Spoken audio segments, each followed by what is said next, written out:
Hello, everyone. My name is Dror Gill. I'm a generative AI evangelist. My background is 30 years in the technology industry. In the past 12 years as CTO and VP product at a company called Beamer, which is now public on NASDAQ, developing video technologies. And I've been, as a hobby, dealing with AI for the past few years. And now, basically since ChatGPT came out and I realized I had this enlightenment that this will change everything. So now I'm doing this as a full-time job, doing presentations, workshops, teaching people how to use generative AI tools, especially the text-based tools like ChatGPT, Bing, Bard, Claude, and consulting to companies on how they can use the tools to supercharge their operations and make all of their employees more productive. And I'm very happy to do this live stream with you, Alessandro. Thank you. Thank you for joining me today. So my name is Alessandro Perilli. Some of you know me. I've been in Red Hat for the last 10 years. And before that, I was in Gartner as an analyst. In the last year in Red Hat, together with IBM Research, I work on generative AI, applied to automation. I work on the automation space and the AI space for the last 7+ years. And at the end of 2022, I left the company and I started to work as an independent AI researcher full-time. In reality, I do a lot of other things, as some of you know. I do podcasts and live streamings like this one, and then I have an Italian channel, and yesterday I just launched a YouTube channel in English. All sorts of things are happening, but the main focus for now is artificial intelligence, especially generative AI, and other emerging technologies. So we decided together, Dror and I, we met in London one day. He was here for vacation, and we decided to do a live stream together, do something together to talk about one particular aspect of generative AI that is especially important to me, and is the impact on jobs, on the way we work in different industries across the economy, and how the productivity is changing because of all these different tools that Dror has mentioned.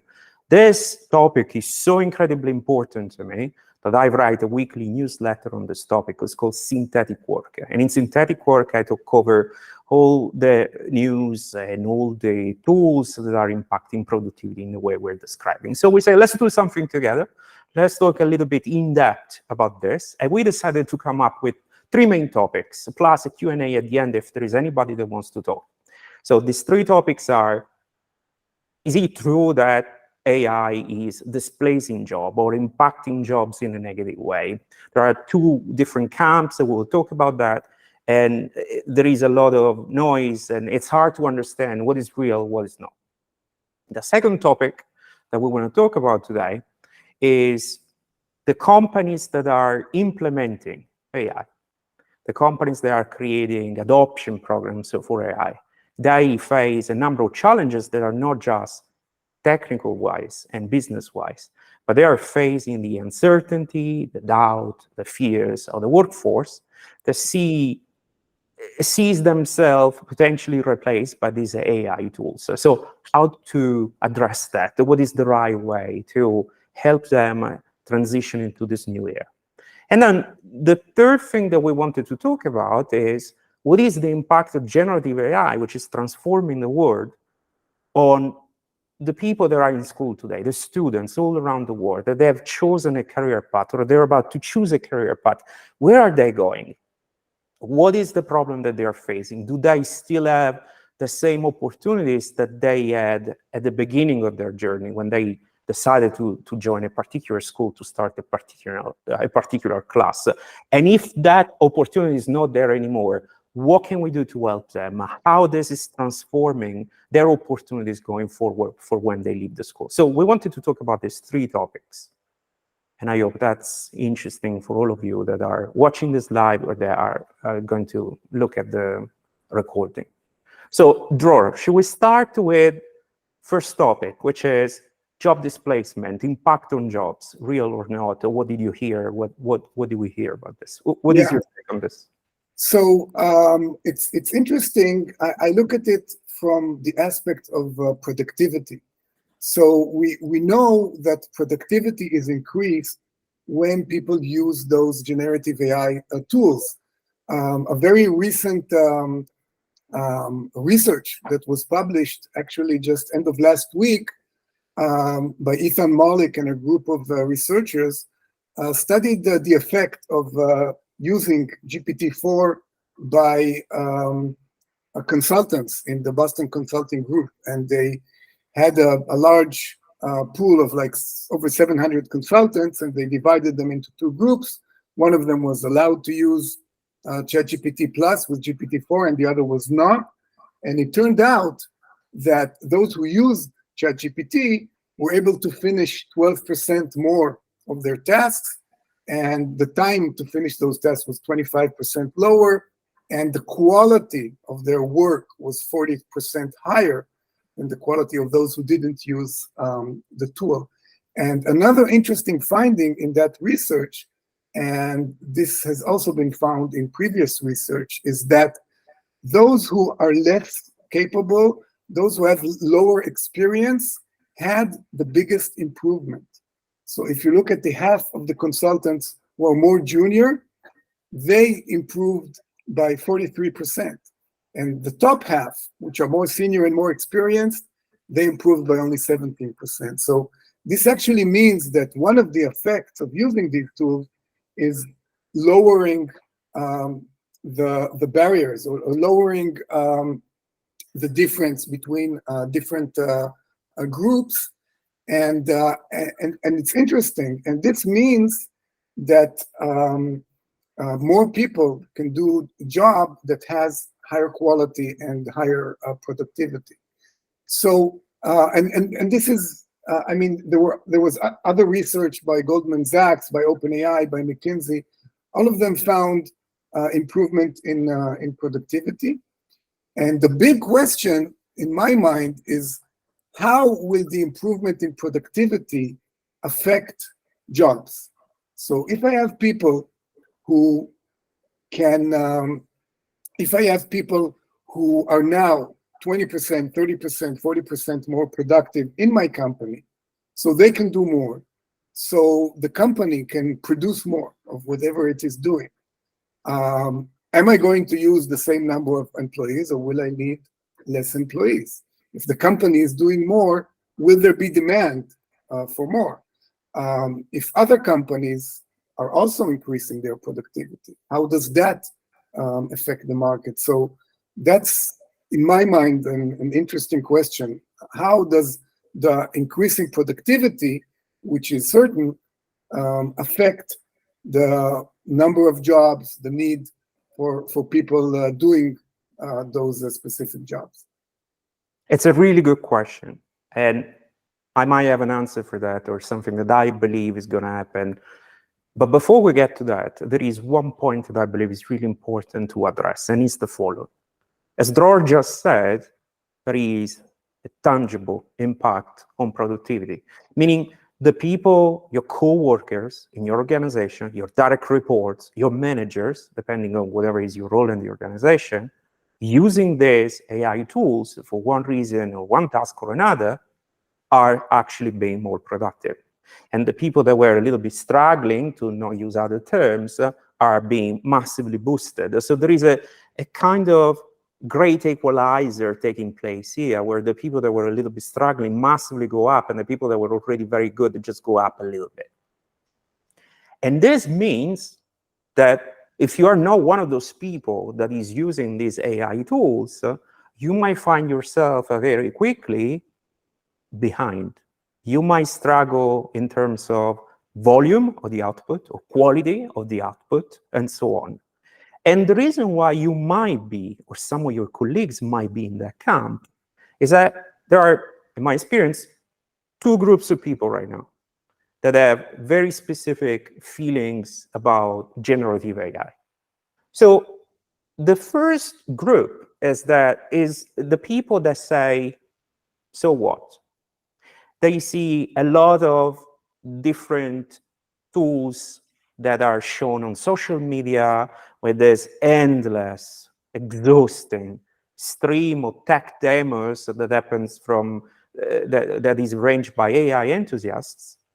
And in these demos, you see incredibly cool use of generative AI, like an amazing image or the simulation or a generation of a new piece of music or whatever it is, okay? A video, the early beginning of the videos. And you look at these things and you say, okay, but this doesn't apply to me.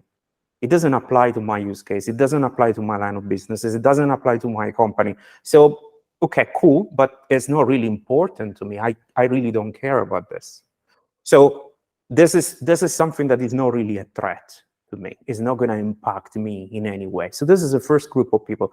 And this is a dangerous, dangerous belief to have.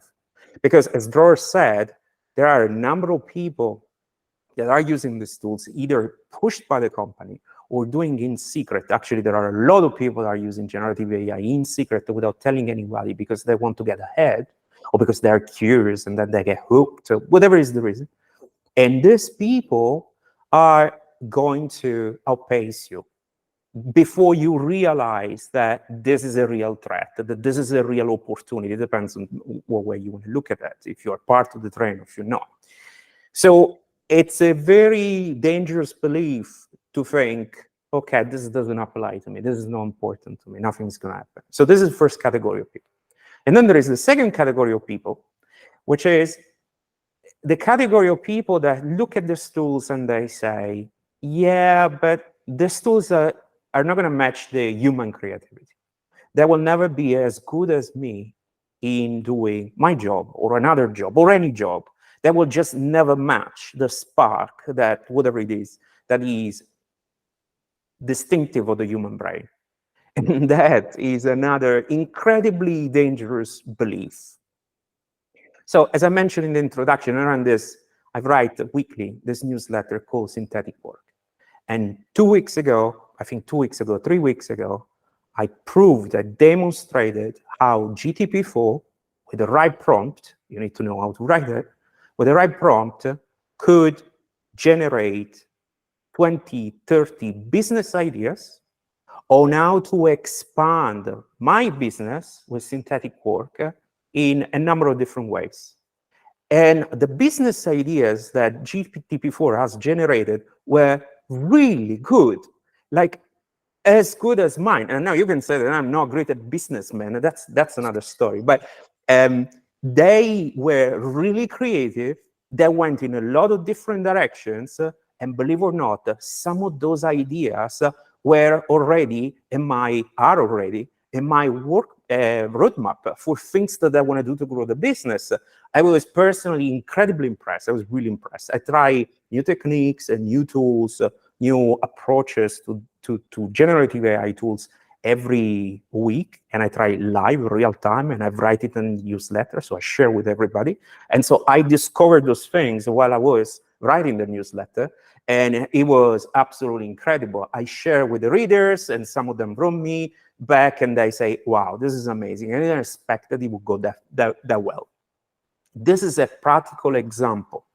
Then there is a mountain, a growing mountain, in fact, of scientific studies about how these AI models are matching or even surpassing in certain tests human creativity.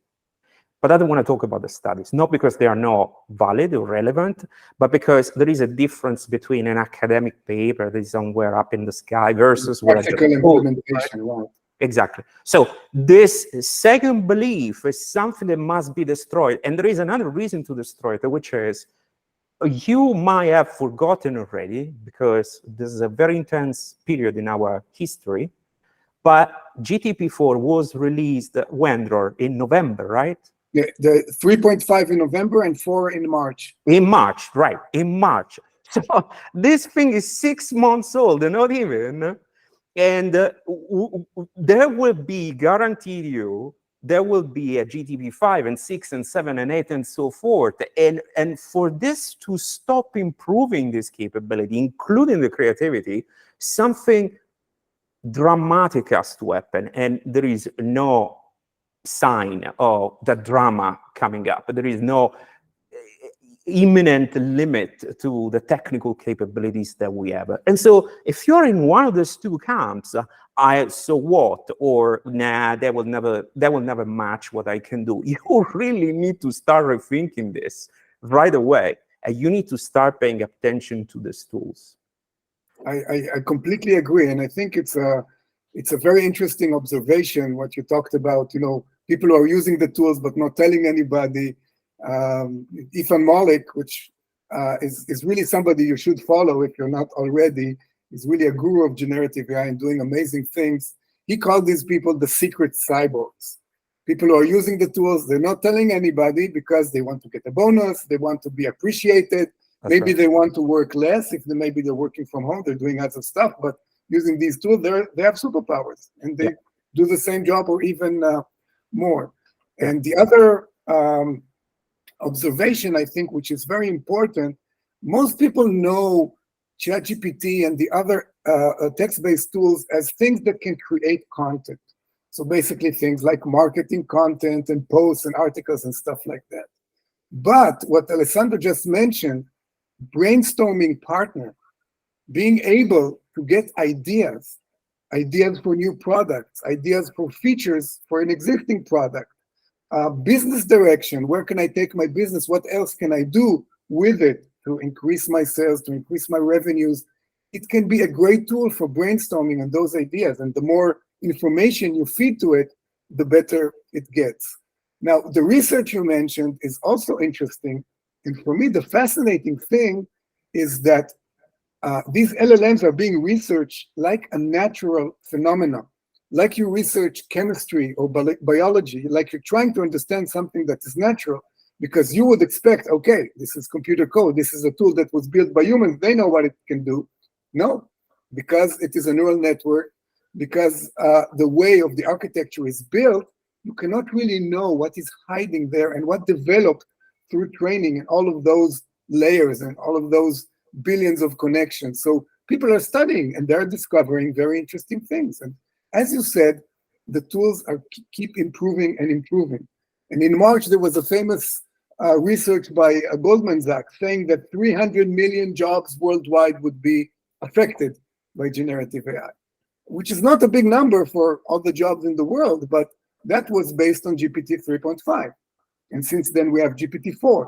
And upcoming is Gemini, the new model from Google, and probably some updated version of GPT. They will be better. They will do more. So any prediction you see right now to the effect of generative AI on jobs, I think is not based on real projection of where the technology will develop. It's just based on the existing technology, and if it stays the same, how it will affect jobs in a few years. So I agree, the effect will be massive. Yeah.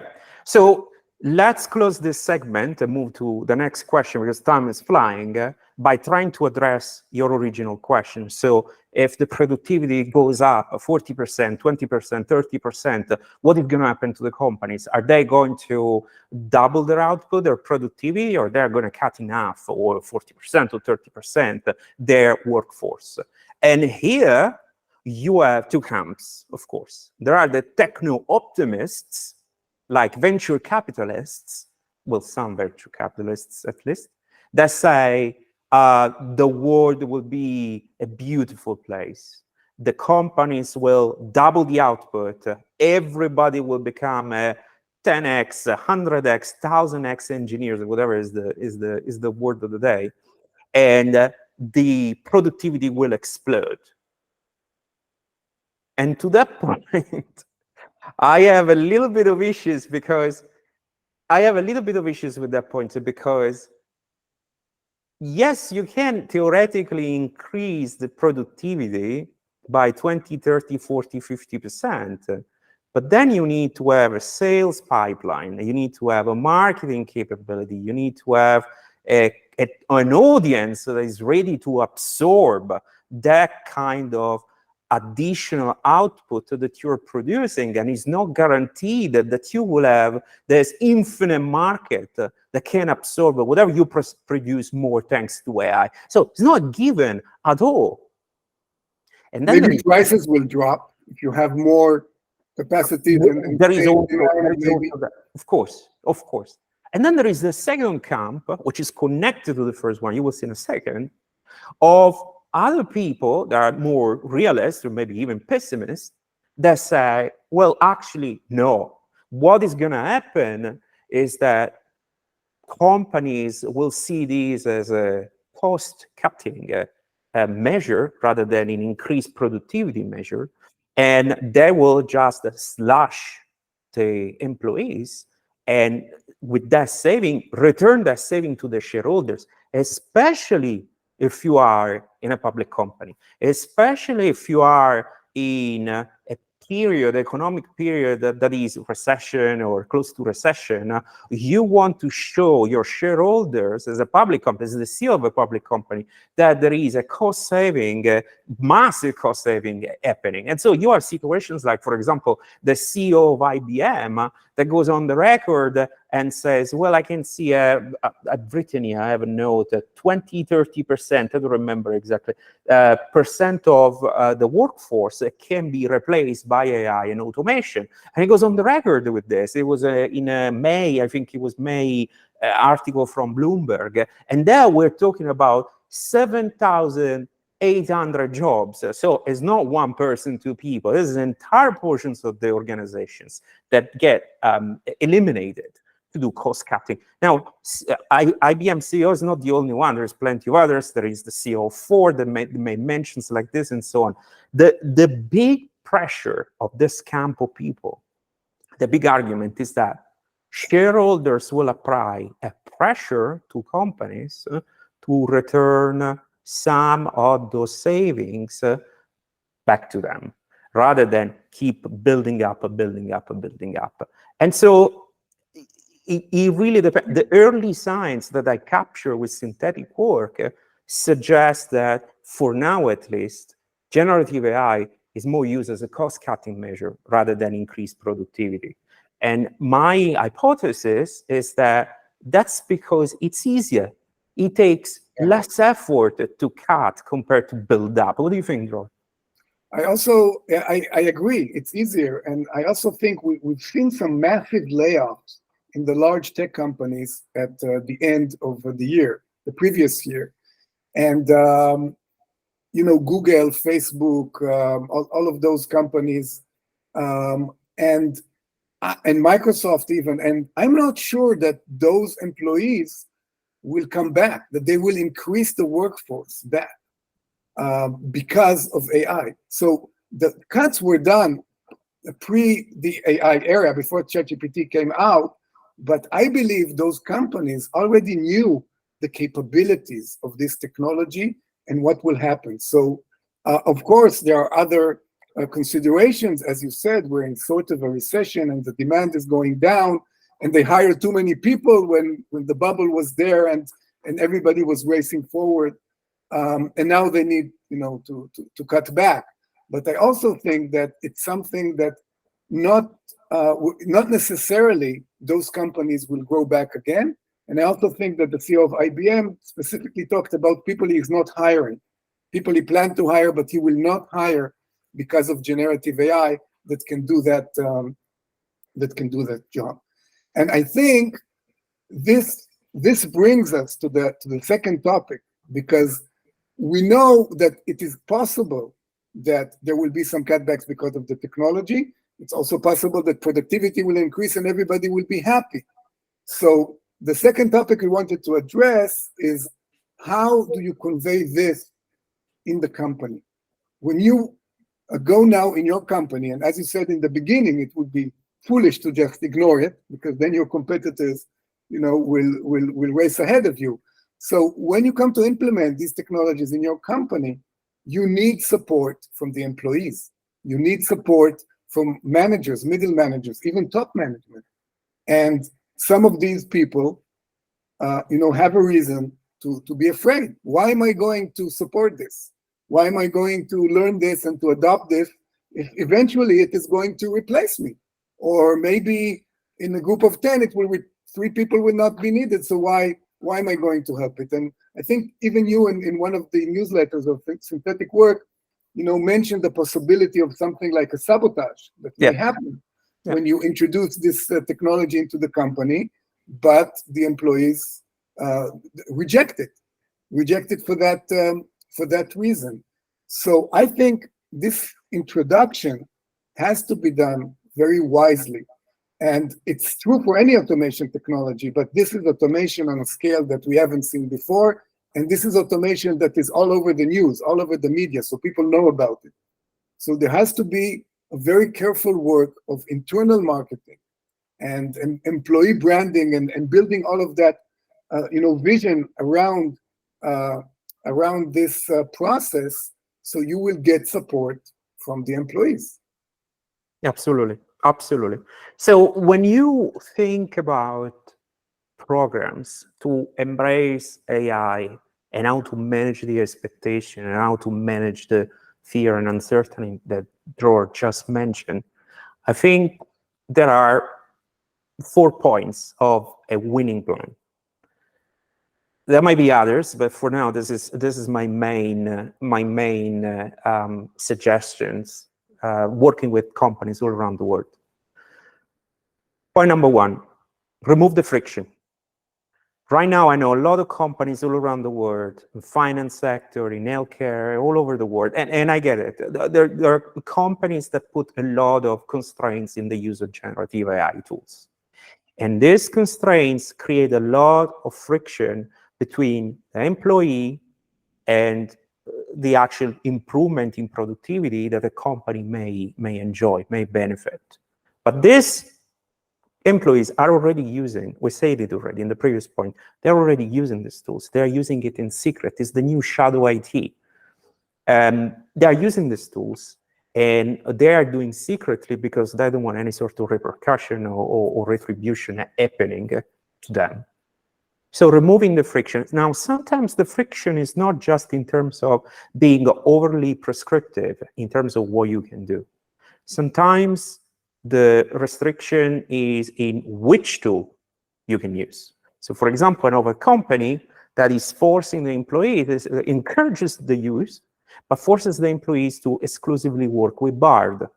And Bard, quite frankly, counts on a model that is significantly underperforming OpenAI models, Anthropic models. So GPT-4 and Claude are significantly ahead of the model that is underneath Bard.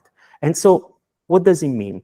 That means that you put your employees in front of a tool that doesn't work as great as they're hearing in TV, in the newsletters, on the journals, and so forth. And they look at this tool and they say, meh, and they will never give another chance. They don't have the time to do your experiments and just, they don't have the time to work, to try something that doesn't work. So removing the friction also means not forcing people to use one particular tool over another. So this is point number 1.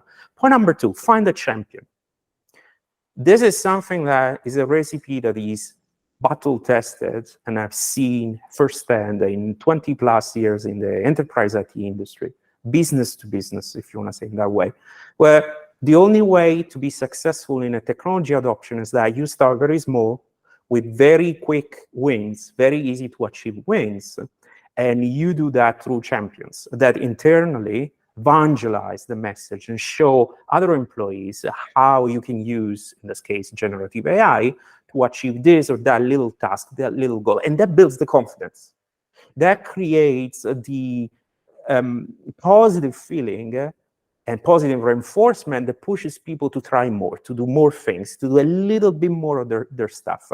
So if you instead do the typical mistake in large enterprises, which is you try to boil the ocean with a massive adoption program that tries to do too many things all at the same time, what will happen is that you will build it and they will never come. I've seen this over and over and over and over because there will be too many moving parts. It will be too complicated. It will be full of bugs. And again, people don't have the time to test your not working environment. It has to work right away. So this is number 2. Now, champions are not easy to find because Again, there are some people that are already using this technology, are quite skilled, but in secret, because they're concerned about retributions of some sort. So the third thing to do is that, actually, I want to say one last thing, which is champions are not technical people, not necessarily technical people. This is a point I cannot stress enough. In fact, more likely than not, they are not technical people. In your organization, champions might be people that are highly creative, that think out of the box, people that are good at communication, people that are good at writing, people that are great in visual arts, not techies, not software developers, not people that are highly technical. And they could be at any level of seniority in the company. They could be the person that is at the reception, as well as the assistant of the CEO, or it could be the CEO. It could be absolutely anybody.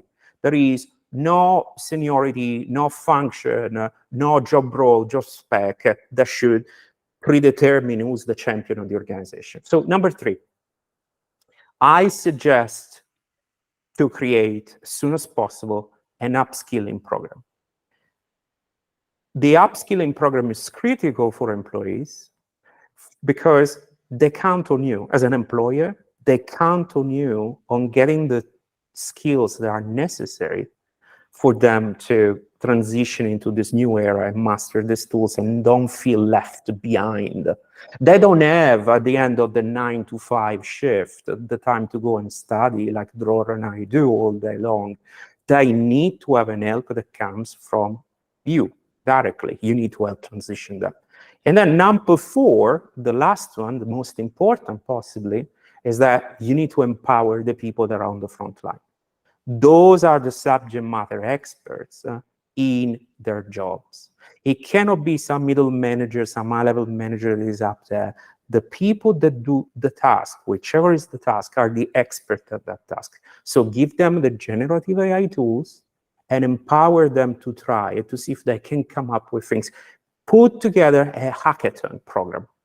This is what I'm going to do. In December, I already did a few, but in December, I'm going to go to Italy. A company called me and they say, Alessandro, we would really like to inspire our workforce. So they gather all together for Christmas and they said, can you give a keynote about the state of AI, how companies all around the world are using AI, and then can you help us supervise a hackathon? So all these people will get inspired first, and then all together we will see what kind of tools, what kind of workflows, what kind of processes we can build with generative AI tools.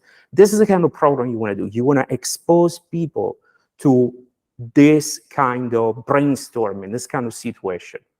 Dror, what do you think about these ideas? I think those are excellent points, really, in how to bring the organization to do this generative AI transformation. And the thing that's very important, and I think you touched upon this, the process of generative AI transformation is essentially not a technological process. It's an organizational process. It is something that changes the organization itself, the way it works. So it's not something, like moving to the cloud or using open source. Those transformations were basically technical, and the IT department, could manage and run it. But here, you need to look from the organizational point of view. How does it affect the different functions of people? How does it affect the current workflows that are happening? What new workflows should be developed so the company will be more efficient? So it's really an organizational process. I also fully agree with the aspect of upskilling, and I've also seen hackathons happen when companies start to get into this. And upskilling is very important because I think people will understand that the tools you are giving them are preparing them not only for work, they're preparing them for life. These tools are essential for anything that you do.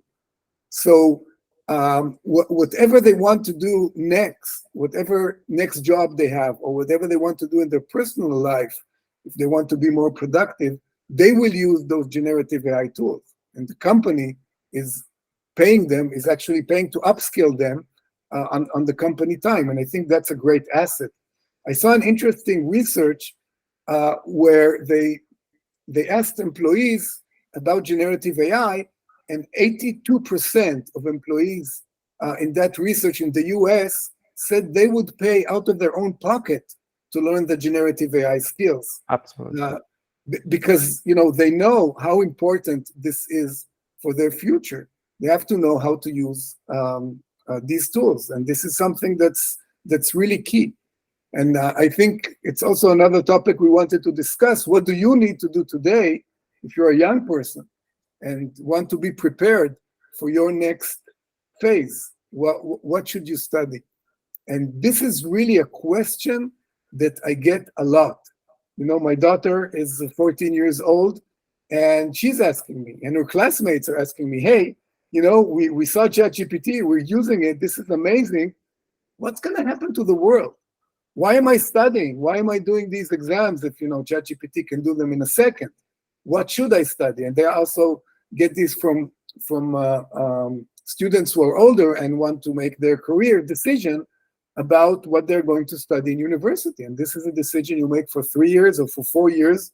You're going into some process, and you want to know that when you get out of that tunnel at the end, you have something that is useful in life and hasn't become suddenly redundant. And this is very difficult because the technology is very developed, and it's also moving at a very fast pace. It's moving very quickly. As you said, GPT-4 is now. In the fall, we're going to have Gemini and GPT 4.5 or 5 or whatever, and these will have more capabilities. So how do you stay, on top of things in what you learn? And I've been thinking about this a lot, and I admit that in the beginning, I didn't have very good answers. But now, when I think of it, there are a few areas where I know that people will continue to be key in various sorts of academic fields and research. And first of all, it's obvious that studying the technology behind AI is very important, because this technology is being developed by people. And if you want to work in developing the core technology, in applying it to various fields, this is a tool that is very important. And you see today the demand for people that have skills in LLMs, in machine learning, in the inner works of AI, is really, that demand is skyrocketing, because the applications are enormous, and in every field you need people who understand those tools. And then if you look at science, some of the science, like math, like programming, things like that, can be done completely virtually. They can be done by AI because they're just processing of text. But anything that is physical is still a challenge to those systems, because they are not connected to the real world. They cannot do lab experiments in biology or in chemistry. They cannot physically operate machinery. They cannot, you have robots, but the progress in robots is much slower than the progress in generative AI, LLMs, machine learning, anything that is purely virtual, that is done by a machine, by a computer. You have mechanical parts, you have electronics, you have limiting factors. And you can see even the state of autonomous driving is not where we hoped it would be, because that is a very, very complicated system. So dealing with those mechanical systems, biological systems, chemical systems, for a certain time, I think will still be something that humans will do, and there will be a lot of human contribution in those areas. So how do you see this, Alessandro? So what you say basically is that if you are a software developer or a machine learning expert or a physicist, that career will stay, because there is a big growing demand, in fact, for this kind of skills. There is this arm race, is becoming a real arm race towards building bigger and bigger generative AI stuff. And then if you do manual things, because robots power infused with generative AI are not good enough yet, you might still have a career. Now, there is an argument to be made here, which is, when we talk about students that just start their journey in school, I think about somebody that probably will stay in school for 10 years.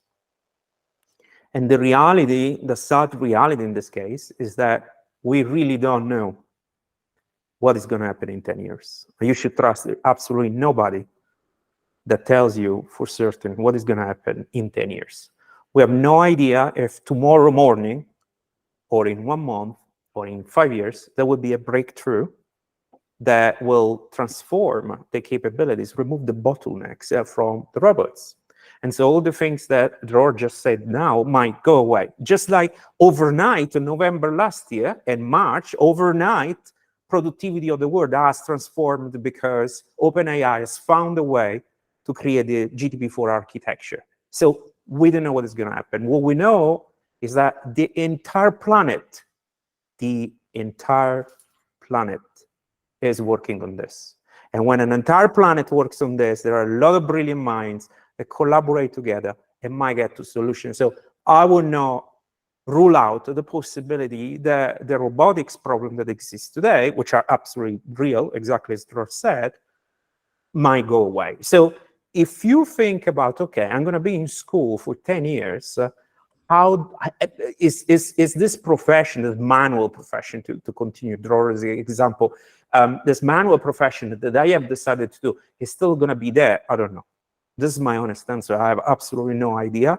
I wouldn't bet against an entire planet that works all together on one thing. We're pretty smart bunch of folks, but it's something to think about. So I think, you touched on a very important point. This is one of the points that we don't know. And there are many things that we don't know.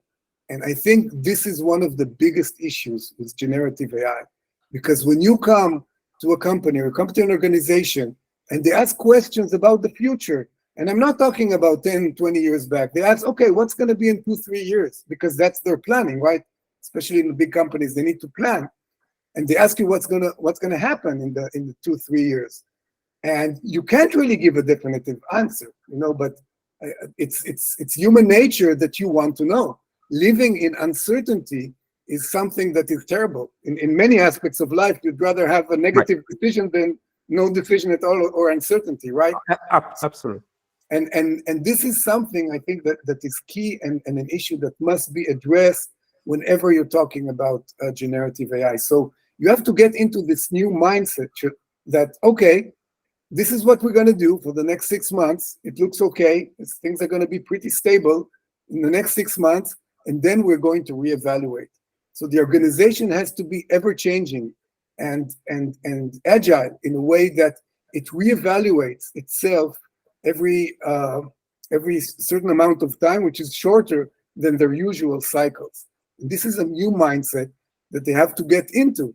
Otherwise, they're in uncertainty. And organizations, the stock market investors, they don't like too much uncertainty. They want to know, to try to predict what will happen, so they can invest the resources accordingly.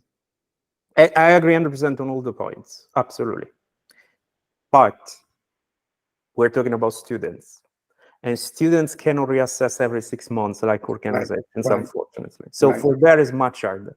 So if you're a student, or if you're a father or a mother, or if you know students, what is the message? What can you pass to these people? What can you hear? As you heard, very much is uncertain, to the point that even the experts don't know for sure. There is a number of spectrum of possibilities, but we really don't know for sure what is going to happen. I would say more than that. I would say the experts don't know for sure. And those who say they know for sure, you can be sure that they're not experts. Absolutely. And so how do you proceed in this unprecedented, confusing times if you're a student or if you are a father or a mother of a student? You need to change your perspective. This is what I believe. Your perspective has to become, number one, I know for sure, just like Dror said, that things will not stay the way they are. The notion of a job that remains stable for 20, 30, 40, 50 years, like the job of my parents or their parents, that's gone forever. So a student, whatever is the career that he or she has decided to follow, will never find the same kind of job as when he or she entered the school. Number one. Number two, you know that generative AI will somehow impact the career that you have chosen, will transform it in some way. So it might even destroy that career, okay? So the thing that you should do, that you could do while you are at school, is thinking, okay, so let's take for granted that generative AI will impact this career path that I have chosen. What can I do? How can I use this new technology to do something impossible in this career path that was impossible to do before? Can I use this AI to do something that was completely impossible before? That is your opportunity. You need to think like an entrepreneur. You need to think like an inventor. You need to think like somebody that is a sort of a pioneer in a field that actually is very well known, the one that you have chosen. Doctor, lawyer, whatever it is, it doesn't matter. Accountant, trader, it doesn't matter. Think about, how can I use this new technology to do the impossible? What was impossible yesterday? Can I do it? If your answer is, there is nothing I can do new, nothing impossible that I can now fix with this AI, well, in that case, you might want to reconsider your career path. But personally, I'm really skeptical that that's the case. I'm skeptical that it's impossible to transform whatever is the profession that you have decided to go for through generative AI. These professions might disappear in the way they are today, in the shape and form and task list that they are today, but might evolve into something different, which starts from the foundation that you're studying in school right now. It's up to you to build on that, to shape the future in that direction. So this is the only positive, constructive, useful perspective, in my opinion, to have, rather than say, okay, what am I studying for? This job is going to disappear. I have no outlook for the future, so I'll just drop the school, I'll go to work, or whatever is the job. No. And this is, in general, a kind of mindset that everybody should have, even adults, people that are already in the job. They cannot expect to continue doing their same work for the next 10, 20, 30 years. The job is changing, the world is changing too much because of this technology, and so there is no guarantee anymore. It's unsettling, it's uneasy, it's a lot of work. Yeah. But it is the reality we live in, so we need to adjust. This is my perspective on this topic. I fully agree with you. You need to have an AI mindset in whatever you do, and see how you can use the tools in your life, in your work, in your study, in whatever field you choose to work in, because you cannot ignore them. They will be there and they will be used. So you better be the one who is using them, and as you said, using them in an innovative way as an entrepreneur in your field. I really like that definition. Okay. So we have a few minutes left. Maybe we'd like to open it up for some questions from our audience. I think that the tool is set up in such a way that you can write in the chat, hopefully, to submit questions, hopefully. Or you can raise your hand and I can do something to allow you to do it. This is the first time we use Google Meet. You need to let everyone to send messages, right? I think so. If we didn't, we can. I can allow that, and then people can send messages. Right. So if you have questions right now or even later, we're ready to answer. We don't have any answer, in fact, as you noticed, but we have a lot of. We don't have the answers, but we'd like to hear the questions. Exactly. That's a nice. I'm gonna use the questions for the new YouTube channel that I started yesterday, because the format is all Q&A. So I answer the question that come from the people, synthetic work readers, friends, family, whoever it is. So whatever the question, I'm gonna also answer in that.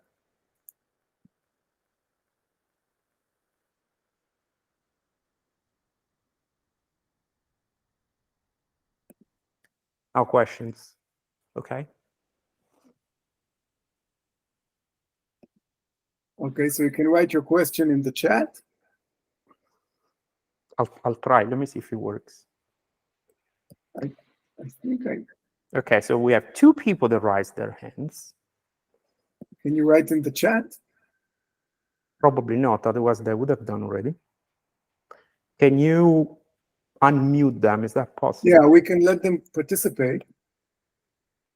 Can you do that? I cannot do that. Yeah. Okay. Okay. So we have Barbara on the line. Hello. Yeah, thank you so much, Dror and Hi. Alessandro, for this Hello session. there. I love that you spoke about challenges that students are facing, but I was recently impacted by the layoff, and I wonder, like, what kind of advice you can give to professionals that have more than 10 years of experience behind their backs to face this challenge, and how we can improve what we know about AI, and how we can be better prepared for job search. That's a great question. Thank you.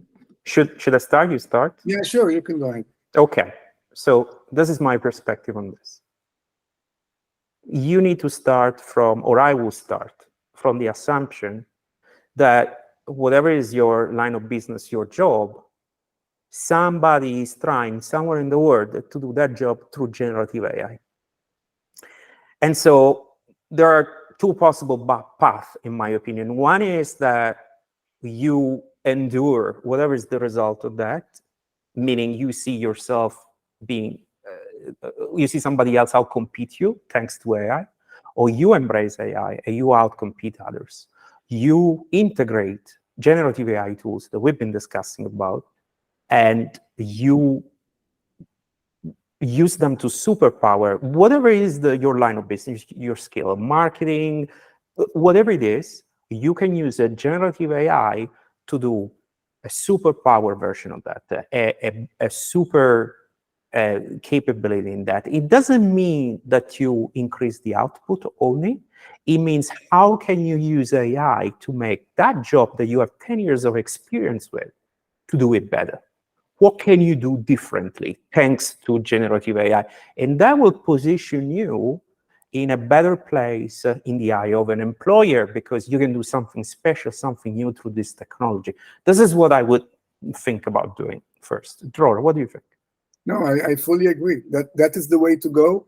And of course, you can use generative AI in your job search to improve your resume, to make your introduction cover letters for a specific company, or adjust things, prepare for interviews, all of that. I think it also gives you.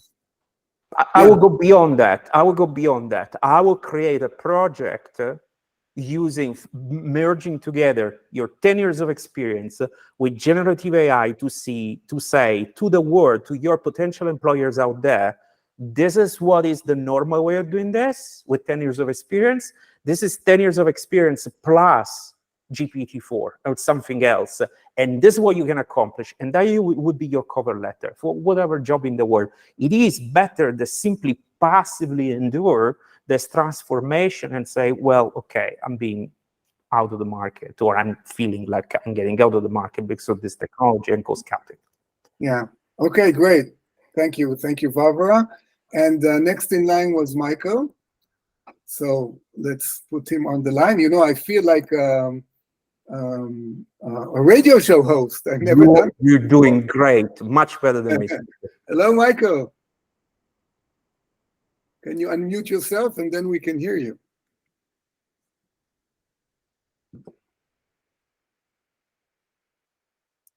Maybe you have to.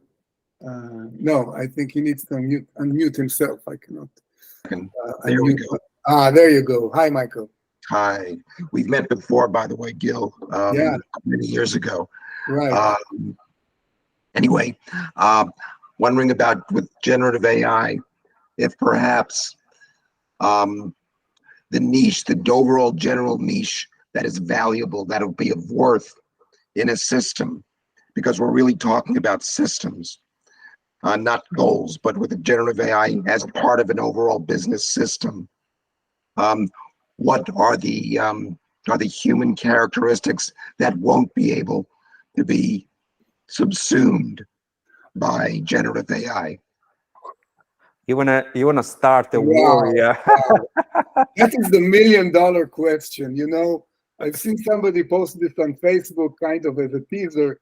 What human trait will never be subsumed by AI? You cannot see in any way, okay?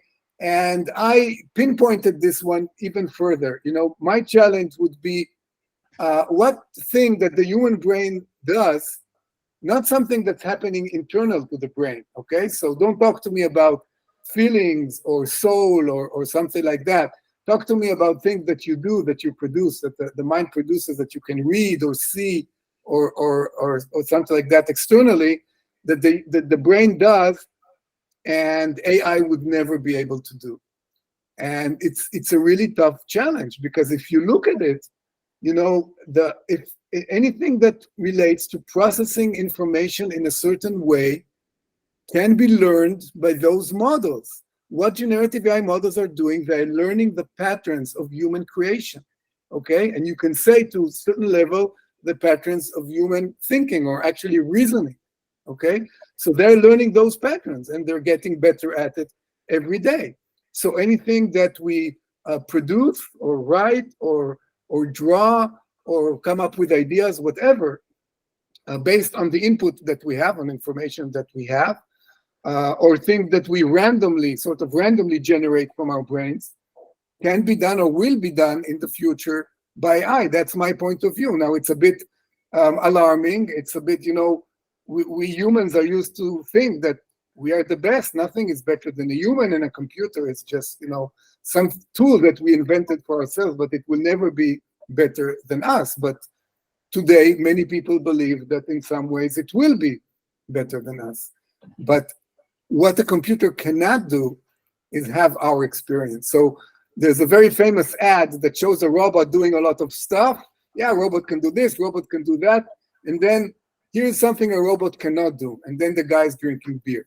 What can't AI do? It cannot enjoy beer. But it can produce an image as if someone is an image, sure. And it can even tell you, beer. If you give it beer in some way or show it something and say, do you enjoy it? It can say, yes, I enjoy it. Okay, so it can imitate human feelings, but it cannot have your feelings. Your feelings are your own. Your experiences are your own. In the same way that another person cannot have your experiences, AI cannot have your experiences. So your experiences remain your own. And I think this is something that will never be replaced, because by definition, this is something that is yours. What do you think, Alessandro? Did I go too far in my... No, I'm way more extreme than that. Way more extreme. I believe that humans are algorithms, and I believe that as such, there will be at some point, not this year, not next year, it doesn't matter when, there will be the capability to replicate the way our algorithm works, our algorithms work.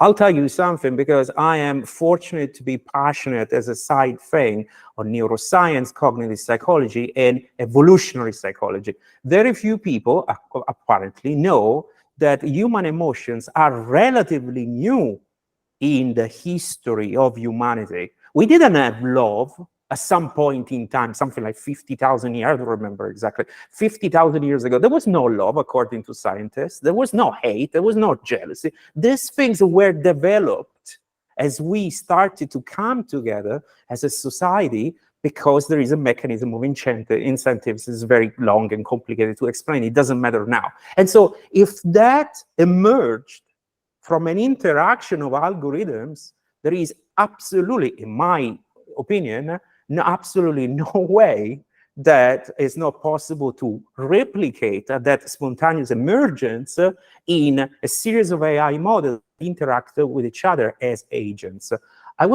We're already beyond time. We came to the top of the hour. Yeah. So if anybody needs to leave because they have other appointments, we won't be offended. On the other hand, Alessandro, do you want to give a few more minutes for questions? I think that there was another person in line that wanted to ask a question, but I don't see that anymore. Marina was the person, but I think it was Marina. I think Marina was. I don't know if she wants to ask the question. There you go. So I would like to answer that final question now with Liz. Hello. Hi. Hi there. Guys, thank you for this session, and thank you for giving the opportunity. Actually, it's less question, it's more like a comment, because you spoke about the robotics.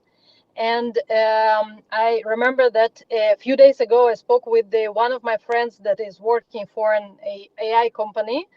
and he told me about the project that he's working on, which is like they are creating the mine maps for the mine fields in Ukraine, and it helps, you know, to demine these fields, huge fields, and this is like it's not exactly robotics, but it's pre-robotics, because they are creating these maps, and then people are can just do this job easily with these maps. So just about the I think we lost Marina. Yeah, we lost her. robotics, even if it's you know, if it's not not evolving. So hear me? Yes, yes, we hear you now. Yes. Hello, do you hear me? Oh, okay. Okay, so I Yes, just yes, we wanted hear you, to Marina, comment that if it's not evolving so fast as you know, as generative AI, but you still can use it for these physical things. Absolutely. Absolutely. Thank you, Marina. Absolutely. Thank you very much. Okay. I think that's it for today. I want to thank you, all of you that joined today. There will be a recording, and now that we remember how to press the button, and it will be published on my website on the same page where you found the link to join. So if you want to share this with your colleagues, feel free to do that. I want to thank Dror for joining me. This was very fun, hopefully useful. Thank you, Alessandro. It was real fun for me as well, and I hope we'll get to do it again in the future. It sounds great. Thank you. Goodbye, everybody.